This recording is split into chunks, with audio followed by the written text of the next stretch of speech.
Oh my gosh, super excited about this one. So I want to share a review and some of the information about this book by Maya Shine, Actionable Life Skills for Young Adults.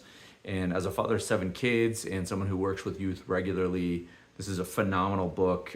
First, I'm going to talk about the way that it's structured.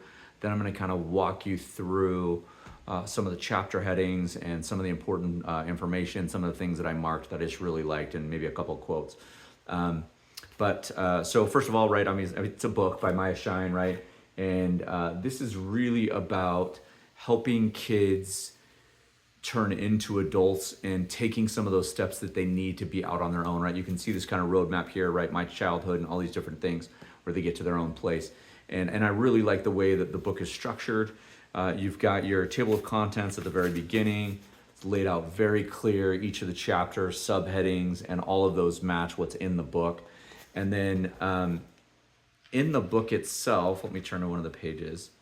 At the end of each chapter, you have this kind of take action. And so it gives you actionable steps that you can take to implement the things that are happening in this chapter, the suggestions that are happening in this chapter. So, and each basically at the end of each chapter, there's action steps that Maya puts in to help you kind of check yourself where you're at. So that's one thing that I love, right? And the second part that I absolutely love about this is the way that it's structured. Is there's almost like a self-survey at the beginning where you ask yourself questions to see where you're at and then identify where you want to go, and she helps you bridge that gap between those 2 points, right? So it's called Know Thyself, right? And so one of these, some of the things that they're talking about, right? And this is, I mean, I'm just gonna share a couple. Why do I react the way that I do in certain situations, right? So that's self-awareness. And then self-discovery is, why do I need to respond differently? So those 2 questions and they're all like that, right? So there's kind of a self-awareness question and then a self-discovery question, which then helps the reader, right? A young adult, and we know, right, the brains aren't quite developed yet as young adults, and so there's that part where they have to learn self-awareness and self-discovery. But I wanted to share some of my favorite parts of the book. So I have them highlighted. So one of them at the very beginning can be, and I don't want to say triggering, right, but the idea of ACEs, right? So adverse child experiences is, we know through studies, and again, I work with youth in education, I have 7 of my own kids, is we know that adverse child experiences have long-lasting effects, both internally and externally, on health and how people feel about themselves. So there's a part at the beginning, and it kind of walks through what the brain is kind of going through during those, but then after, if they are not worked through counseling or help or remediation or any of those things that kind of go into that. So that's one part that I really, really like that she points that out. I highlighted some of these, sorry if I'm looking through.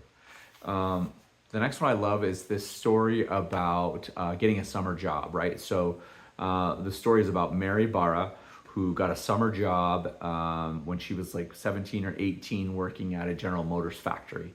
And then this was 1980, right? And then slowly just kind of moved up, and she really liked cars and just wanted to do something in the shop. And it was in Detroit, and that's pretty much what everybody did back then, right? It was working in the car factory. Anyway, she earned her degree in engineering, and she kept working at GM and kept rising up the ranks.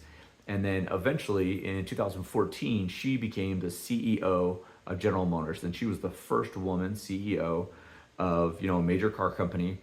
And basically, there were, well, at the time, right, $156 billion in revenues, and they had like 170,000 employees. And she started at this place as a summer job. And one of the things I love about this example specifically is that, young adults never know when that next door is going to open. And so as they just go through the open doors that open, they will find themselves and kind of find their passion and find things available to them. And you never know what's going to happen. So I really like that story that she shared. The other one that I really, I don't want to read the whole book, obviously, but there's one more that I want to share. I'm almost there. Thought I had it. Apologies. is the last part. She connects everything back together with spirituality and morality. And at the beginning of the book, you kind of go through this questionnaire to find out who you are and what you want and where you want to go. And the thing that I love about it is she ties it back in the end about discovering who you are. And I think morality and spirituality, right, whatever that looks like for you, right, as a potential buyer of this book, that doesn't matter. The part is that you're thinking about it and that you're conscious and that you're aware. And you know, there's this quote in here by Ralph Waldo Emerson: "The only person you are destined to become is the person that you decide to be." And I love that. Highly recommend this. I would share this with anybody that's, you know, even young, right? Even young teenagers, so that they can kind of see this roadmap in front of them. But this is specifically written for young adults, but you could give it to anybody that's trying to kind of discover who they are and where they want to go. I would say any high school student, obviously a college student, to help them kind of navigate through college. But highly recommend this.